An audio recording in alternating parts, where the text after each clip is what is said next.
Yes, sir, wedding bells finally rang in the life of Margie Blake. Back from their honeymoon, she and Tim are headed for a life of wedded bliss, they think. Yes, the honeymoon is over for Tim, now that he starts back to work. And it's over for Margie, too, as she enters her bright new kitchen to cook her first meal. Can she prepare those favorite dishes of Tim's, just like his mother used to make? What would he like for dinner? He just loves chocolate cake. Go ahead, try one.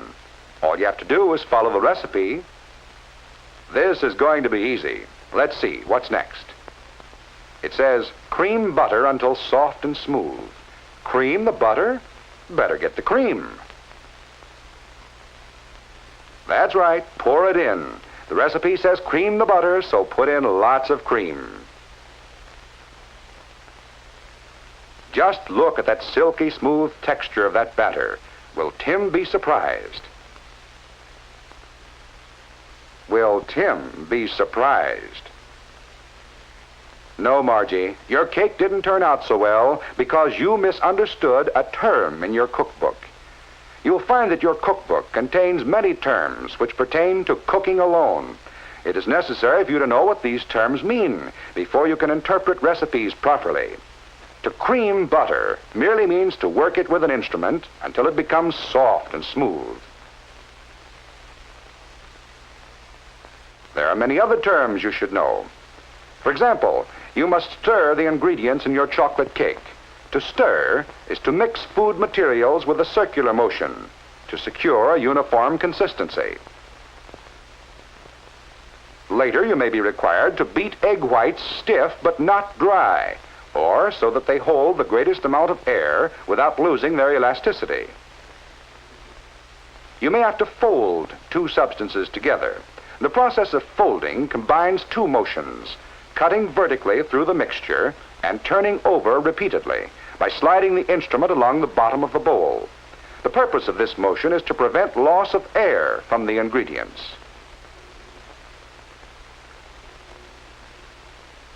In making a frosting for that same cake, you may boil a sugar syrup. To boil is to cook at such a temperature that bubbles rise continuously and break on the surface. Later, your frosting recipe may call upon you to perform the test for the soft ball stage. And this is performed by adding a few drops of the substance to very cold water. If the drops form soft balls that can easily be flattened with the fingers, the material is at the soft ball stage, or a temperature of 235 degrees Fahrenheit. The frosting may have to be beaten. This may be done with an electric mixer. To beat by hand is to make a mixture smooth, or to introduce air by using a brisk, regular motion that lifts the mixture over and over. The making of this cake and the frosting on it involve the terms cream, stir, fold, boil, soft ball stage, and beat. Almost all bread and roll recipes call for kneading the dough. To knead means to manipulate with a pressing motion, accompanied by folding and stretching.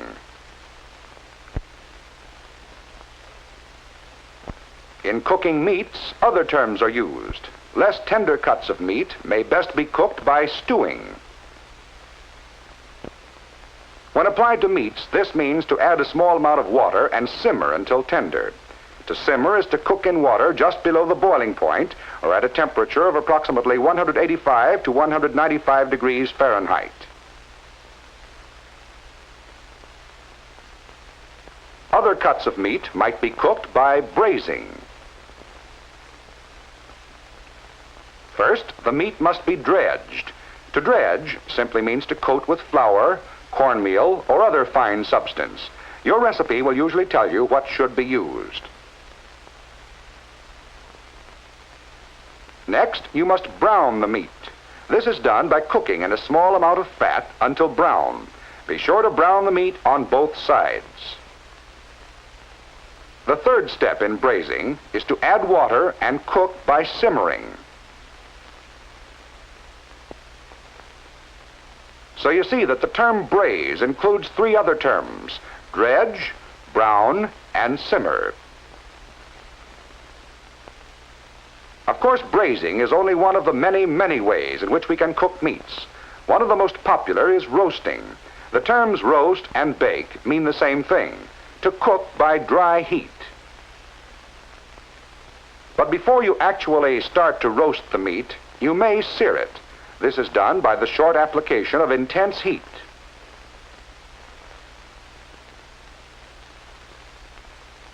And causes the surface of the meat to turn brown in color. It is done to improve the flavor and appearance, but does cause greater loss of juice. The oven temperature should then be reduced to proceed with the roasting. Suppose Margie's cookbook told her to marinate the vegetables before preparing the salad. Would she know what to do? To marinate means simply to saturate the food with a marinade. A marinade is an oil-acid mixture, which is usually a kind of salad dressing. The mixture is usually allowed to stand in the refrigerator for some time. Sometime during your career as a cook, you'll decide to serve scalloped cauliflower. This involves even more terms. A white sauce should be made first, and the first step is to scald the milk, or to heat it to a temperature just below the boiling point. While the milk is heating, add flour to melted fat in amounts called for by your recipe. Stir rapidly to prevent the formation of lumps. Scalding is complete when a scum forms on the surface of the milk. Add the milk slowly, again stirring constantly to avoid lumps. Notice the scum, which indicates the milk has been scalded.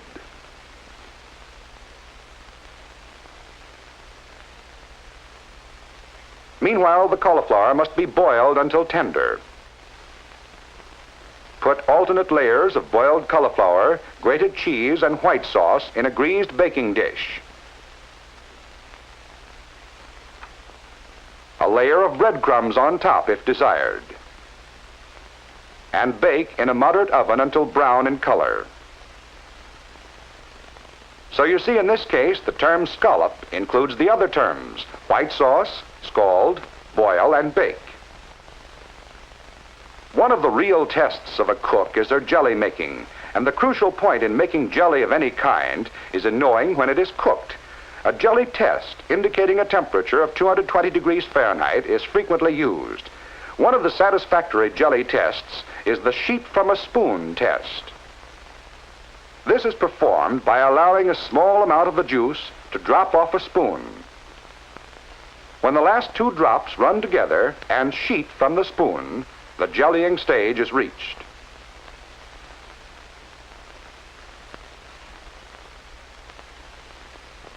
The jelly should be removed from the fire at once. These are only a few of the terms you will have to use and understand. How can you learn the others? Well, most good cookbooks have a glossary of terms in the appendix. Let's see if Margie's cookbook has one. Yes, even Margie's cookbook has a glossary. Cream. To soften a fat with a spoon or beater, you also to combine the softened fat with sugar. If she had only looked at this before she baked that cake. But wait a minute. There's still time to bake another cake before Tim comes home to lunch. It'll be right this time, and he'll never know the difference.